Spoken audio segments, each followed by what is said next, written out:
Hey there, Teresa here. It is Money Shift Monday. I am excited to be here with you, especially because in this one I'm sharing a very, very recent, profound yet simple abundance principle or practice that especially will be meaningful for you if you, like me, get caught in that game of thinking like I gotta get abundance or I gotta get to abundance, or when I get to abundance then I'm gonna feel a certain way, happy, joyous, fulfilled, free. This happened at 7:10 a.m. on New Year's morning. Yes, I remember it that exactly. So as you're hopping on, just so that I make sure technology's working and because I like to know who's here, if you could just type in, hey, I'm here, glad to be here. Just want to be able to welcome you and greet you. Good morning, Kathy. I know technology's working now. Great. Um, so know that as we're going through this broadcast, I invite you to react, engage, pop in questions, pop in like, ooh, that was profound, or that was aha, for a couple of reasons.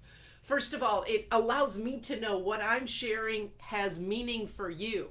Okay. And I promise, and if you have questions, it gives me an opportunity to address those questions. If I don't address them during the broadcast, which I probably won't, I can maybe address them at the end of the broadcast or know that I will go back and respond in the comments later today.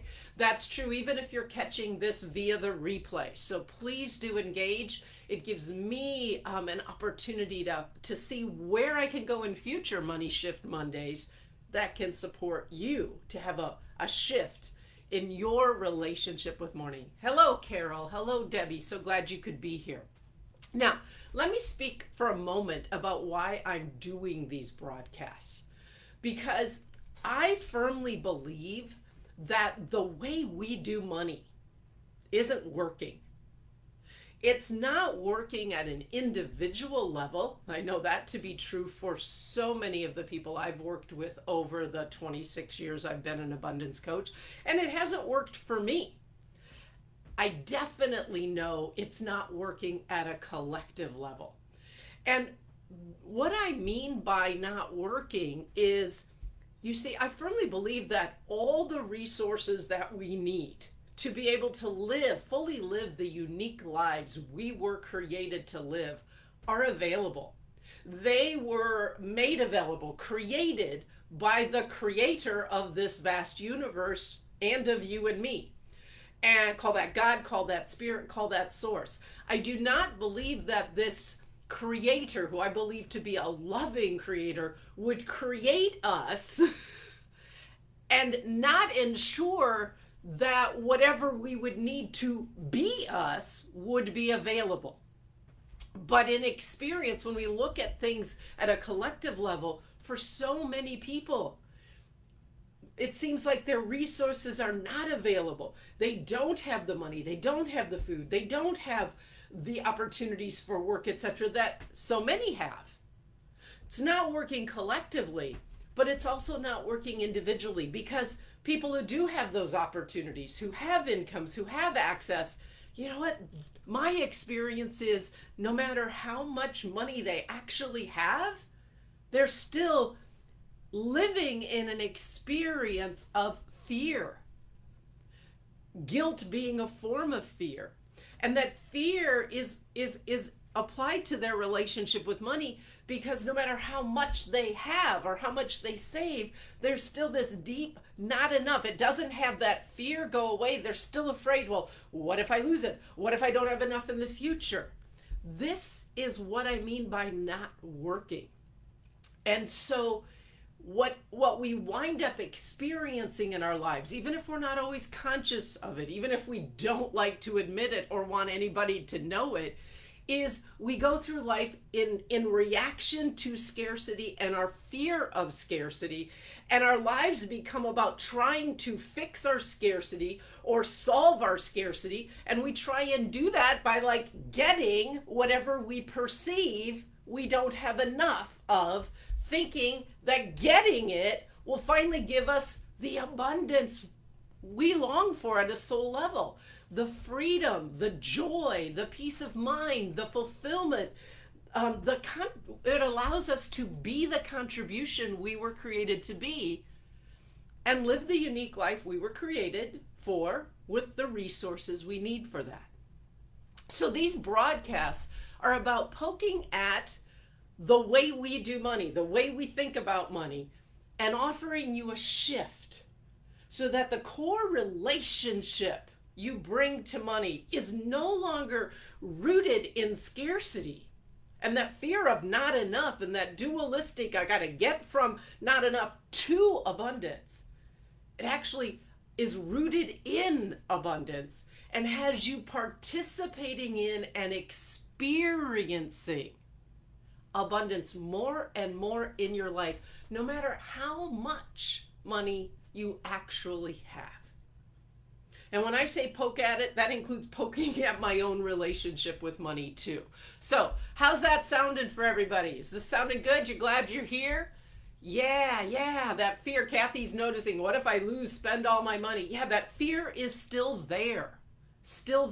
And that sets up scarcity. It's all based on a big part of my work, which is identifying these two operating systems in our world. One I call the archetype of scarcity, one I call the sacred archetype of abundance. But enough about that for now. Let's talk about the experience I had at 7:10 a.m. Central Standard Time on New Year's Day this year. I didn't plan it. I didn't recognize it until it was happening. But it was such a fundamental, profound teacher to me. Reminded me of something that at one level I know is part of this necessary shift, but it just kind of amplified it and took it to a whole new level. So again, when we're in that archetype of scarcity, we think that abundance is a place we have to get to, and it's a function of how much we have or how much we've done, our external results. But if we have to get to it, we've kind of built into the belief we're not there yet. And so we keep pursuing abundance instead of experiencing the abundance we already have. New Year's Day this year happened to be on a Sunday. Dan and I were singing at church, our 8 o'clock mass, and we were scrambling to get out the door. And I sat down really quick, pulled out our checkbook, and wrote out a check for our donation to our local parish, which we support. As I was doing that, I had two things. First of all, I realized, oh my gosh, here I am. Because New Year's Day started on a Sunday, the very first action I took with the money we have was to give it. The very first action to begin this new year that I took was to give away some money. Now that's very different than how I oftentimes give away money. I believe that we are called to give. That's one of the shifts. That's one of the practices of abundance, is to give, is to share. But truth be told, I usually do that at the end of the month, when I make sure I have enough left over to give. Writing out that check at 7:10 a.m. at the beginning of the month, at the beginning of the year, was a very different experience. Because I was no longer doing it from a place of, oh good, I have enough, I have leftovers to give. I wasn't doing it from like, well, I better wait and put it off until I know I have enough at the end of the month. I was declaring that in that moment, I have this to give. And if I have this to give, then in that moment, I'm not in scarcity, I'm in abundance because I have this to give. Is that making sense, everybody? Very different. In fact, it was so profound to start the new year giving from a place of, wow, I have this to give. even though we were running a little late, I walked into my office, turned on my computer, because I also like to give in my business. And again, usually do that at the end of the month. And I went to some of the causes I care about and donate. And the very first thing I did with the money of my business at about 7:15 on Sunday morning, New Year's Day, was to make those donations. Such a different stance. It was a declaration of abundance. It was me saying yes to participating in an ongoing flow of abundance, much like we do when we breathe. We inhale the oxygen that gives us life. We exhale that's carbon dioxide that gives life to the world around us. It has us continue to be in the flow of life-giving resources, and a necessary action on our part to participate in that ongoing flow is the exhale, is the giving.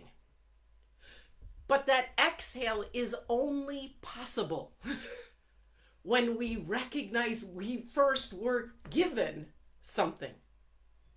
That's what makes giving such a common and oftentimes talked about practice of abundance. But here's what usually happens, even if it's subconsciously. Out of our fear of scarcity, we hold back on the giving to make sure we're going to have enough left over to give. Guilty. And or at a subconscious level, we have it wired that by giving, I'm going to give to get back. And that's scarcity. Instead of, I'm going to give because I've been given to. And the act of giving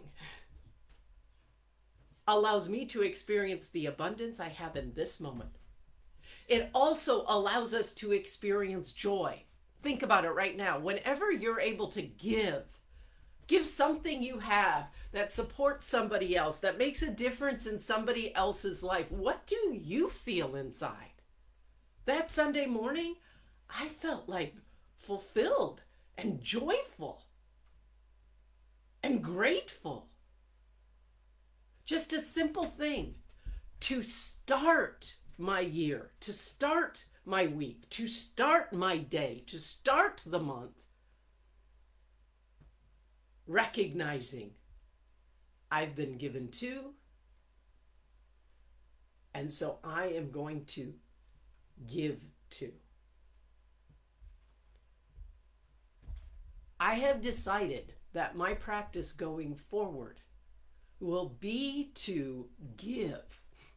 Not at the end of the month, not when I make sure I've got enough, but that I am going to stop at the beginning of every month this year and recognize all that I have, and then give of what I've been given to. First action, because that puts me in a place of abundance and joy and fulfillment and power. I'm going to give a reasonable amount.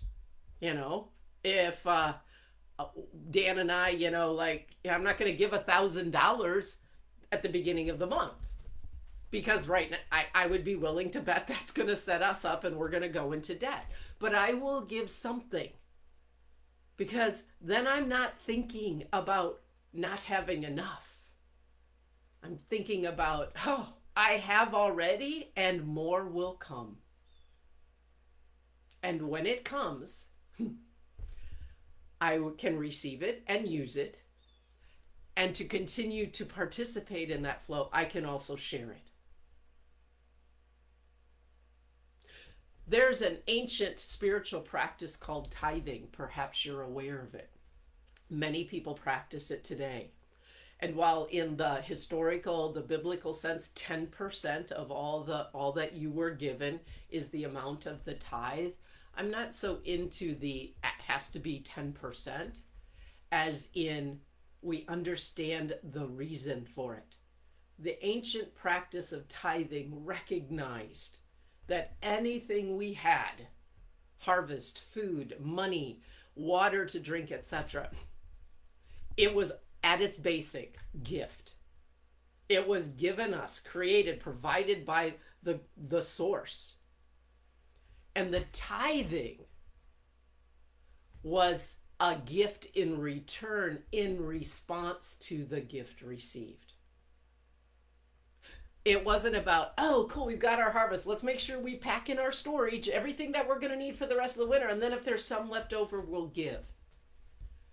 It's an act of faith, just like it was for me on Sunday morning, January 1st. It's an act of faith. By letting go, we are affirming, I am part of something bigger than me. That I live in a universe where the one who created it has designed it so that all that I need and all that we all need is available to us. And one way we participate in that availability is we inhale, but we also exhale without fear of, but what if I exhale and there's no oxygen left?